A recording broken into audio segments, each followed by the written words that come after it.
नमस्कार मित्रों, माता सती के देह त्याग की कथा में आपका स्वागत है। आप मेरी यानी कि सुषमा मिश्रा की आवाज में सुन रहे हैं।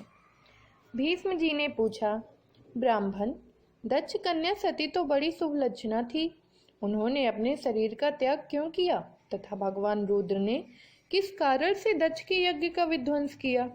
पुलस्त जी ने कहा, भीष्म, प्राचीन काल की बात है। दक्ष ने गंगा द्वार में यज्ञ किया। उसमें देवता, असुर, पितर और महर्षि सब बड़ी प्रसन्नता के साथ पधारे। इंद्र सहित देवता, नाग, यक्ष, गरुड़, लताएं, औषधियां, कश्यप, भगवान अत्रि, मैं, पुलह, क्रतु, प्राचेतस, अंगिरा तथा महातपस्वी वशिष्ठ जी भी उपस्थित हुए। वहां सब ओर से बराबर वेदी बनाकर उसके ऊपर चतुर्होत्र की स्थापना हुई। उस यज्ञ में महर्षि वशिष्ठ होता, अंगिरा अर्धवायु, बृहस्पति उद्गाता तथा नारद जी ब्रह्मा हुए। जब यज्ञ कर्म आरंभ हुआ और अग्नि में हवन होने लगा, उस समय तक देवताओं के आने का क्रम जारी रहा। यथावत स्थावर और जंगम सभी प्रकार के प्राणी वहां उपस्थित थे। इसी समय ब्रह्मा जी अपने पुत्रों के साथ आकर यज्ञ के सभासद हुए तथा साक्षात भगवान श्री विष्णु भी यज्ञ की रक्षा के लिए वहां पधारे। 8 वसु, 12 आदित्य, 2 अश्वनी कुमार, 49 मरुदगण तथा 14 मनु भी वहां आए थे। इस प्रकार यज्ञ होने लगा। अग्नि में आहुतियां पड़ने लगी। वहां भज्य भोज्य सामग्री का बहुत ही सुंदर और भारी ठाट बाट था। ऐश्वर्य की पराकाष्ठा दिखाई देती थी। चारों ओर से 10 योजन भूमि यज्ञ के समारोह से पूर्ण थी। वहां एक विशाल वेदी बनाई गई थी जहां सब लोग एकत्रित थे। सुबलक्षणा सती ने इन सारे आयोजनों को देखा और यज्ञ में आए हुए इंद्र आदि संपूर्ण देवताओं को लक्ष्य किया। इसके बाद वे अपने पिता से विनय युक्त वचन बोली। सती ने कहा, पिताजी, आपके यज्ञ में संपूर्ण देवता और ऋषि पधारे हैं। देवराज इंद्र अपनी धर्मपत्नी सची के साथ ऐरावत हाथी पर चढ़कर आए हैं। पापियों का दमन करने वाले तथा धर्मात्माओं के रक्षक परम धर्मिष्ठ यमराज भी धूमोड़ा के साथ दृष्टिगोचर हो रहे हैं। जल जंतुओं के स्वामी वरुण देव अपनी पत्नी गौरी के साथ इस यज्ञ मंडप में सुशोभित हैं। यक्षों के राजा कुबेर भी अपनी पत्नी के साथ आए हैं। देवताओं के मुख स्वरूप अग्निदेव भी यज्ञ मंडप में पदार्पण किया है। वायु देवता अपने 49 गणों के साथ और लोक पावन सूर्यदेव अपनी भार्या संध्या के साथ पधारे हैं। महान यशस्वी चंद्रमा भी सपत्नी आए हैं। 8 वसु और 2 अश्वनी कुमार भी उपस्थित हैं। इनके सिवा वृक्ष, वनस्पति, गंधर्व, अप्सराएं, विद्याधर, भूतों के समुदाय, बेताल, यक्ष, राक्षस, भयंकर कर्म करने वाले पिशाच तथा दूसरे प्राणधारी जीव भी यहाँ मौजूद हैं। भगवान कश्यप शिष्यों सहित वशिष्ठ जी, पुलस्त्य, पुलह, शनकादि, महर्षि तथा भूमंडल के समस्त पुण्यात्मा राजा यहाँ पधारे हैं। अधिक क्या कहूँ, ब्रह्मा जी की बनाई हुई सारी सृष्टि ही यहाँ आ पहुंची है। ये हमारे बहनें हैं, ये भांजे हैं और ये बहनोई हैं। ये सबके सब अपनी अपनी पुत्री, स्त्री, पुरुष, पुत्र के साथ यहाँ उपस्थित दिखाई देते हैं। आपने दान मानादि के द्वारा इन सब का यथावत सत्कार किया है। केवल मेरे पति भगवान शंकर ही इस यज्ञ मंडप में नहीं पधारे हैं। मुझे यह जान पड़ता है कि आपने उन्हें निमंत्रण ही नहीं दिया। निश्चय ही आप उन्हें भूल गए हैं। इसका क्या कारण है? मुझे सब बातें बताइए। पुलस्त जी कहते हैं, प्रजापति दक्ष ने सती के वचन सुने। सती उन्हें प्राणों से भी बढ़कर प्रिय थी।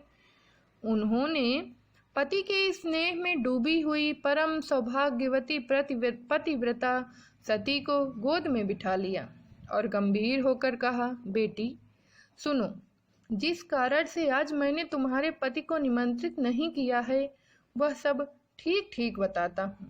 वे अपने शरीर में राख लपेटे रहते हैं, त्रिशूल और दंड लिए नंग धड़ंग सदा शमशान भूमि में ही विचरा करते हैं। व्याघ्र चर्म पहनते और हाथी का चमड़ा ओढ़ते हैं, कंधे पर नरमुंडों की माला और हाथ में खटवांग, यही उनके आभूषण हैं। वे नागराज वासुकी को यज्ञोपवीत के रूप में धारण किए रहते हैं और इसी रूप में वे सदा इस पृथ्वी पर भ्रमण करते हैं। इसके सिवा और भी बहुत से घृणित कार्य तुम्हारे पतिदेव करते रहते हैं। यह सब मेरे लिए बड़ी लज्जा की बात है।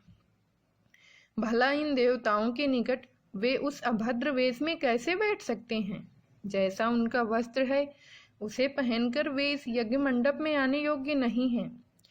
बेटी, इन्हीं दोषों के कारण तथा लोक लज्जा के भय से मैंने उन्हें नहीं बुलाया। जब यज्ञ समाप्त हो जाएगा तब मैं तुम्हारे पति को ले आऊंगा और त्रिलोकी में सबसे बढ़ चढ़कर उनकी पूजा करूंगा, साथ ही तुम्हारा भी यथावत सत्कार करूंगा। अतः इसके लिए तुम्हें खेद या क्रोध नहीं करना चाहिए। भीष्म ने कहा। प्रजापति दक्ष के ऐसा कहने पर सती को बड़ा शोक हुआ। उनकी आंखें क्रोध से लाल हो गई। वे पिता की निंदा करती हुई बोली, तात, भगवान शंकर ही संपूर्ण जगत के स्वामी हैं। वे ही सबके श्रेष्ठ माने जाते हैं।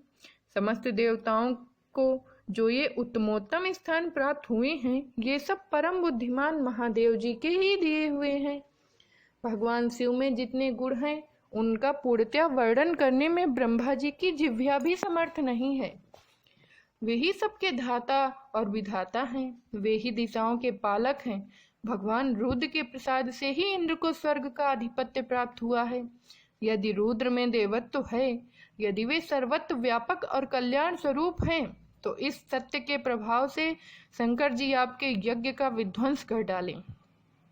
इतना कहकर सती योगस्थ हो गई। उन्होंने ध्यान लगाया और अपने ही शरीर से प्रकट हुई अग्नि के द्वारा अपने को भस्म कर दिया।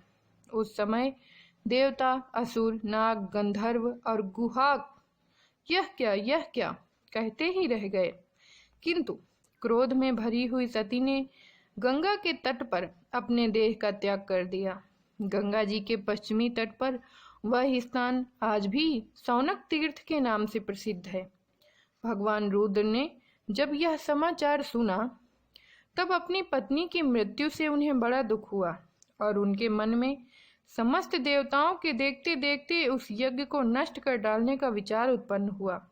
फिर तो उन्होंने दक्ष यज्ञ का विनाश करने के लिए करोड़ों गणों को आज्ञा दी। उनमें विनायक संबंधी ग्रह, भूत, प्रेत तथा पिशाच सब थे। यज्ञ मंडप में पहुंचकर उन्होंने सब देवताओं को परास्त किया और उन्हें भगाकर उस यज्ञ को तहस नहस कर डाला। यज्ञ नष्ट हो जाने से दक्ष का सारा उत्साह जाता रहा। यज्ञ नष्ट हो जाने से दक्ष के मन को भारी ठेस पहुंची। वह पिनाकधारी शिव के पास डरते डरते गए और इस प्रकार बोले, देव, मैं आपके प्रभाव को नहीं जानता था। आप देवताओं के प्रभु और ईश्वर हैं। इस जगत के अधीश्वर भी आप ही हैं। आपने संपूर्ण देवताओं को जीत लिया। महेश्वर, अब मुझ पर कृपा कीजिए और अपने सब गणों को लौटाइए। प्रजापति दक्ष ने भगवान शिव की शरण में जाकर जब इस प्रकार उनकी स्तुति और आराधना की, तब भगवान ने कहा, प्रजापति, मैंने तुम्हें यज्ञ का पूरा फल दे दिया। तुम अपनी संपूर्ण कामनाओं की सिद्धि के लिए यज्ञ का उत्तम फल प्राप्त करोगे। भगवान के ऐसा कहने पर दक्ष ने उन्हें प्रणाम किया। इसी के साथ माता सती के देह त्याग और दक्ष यज्ञ विध्वंस की कथा यहीं पर समाप्त होती है।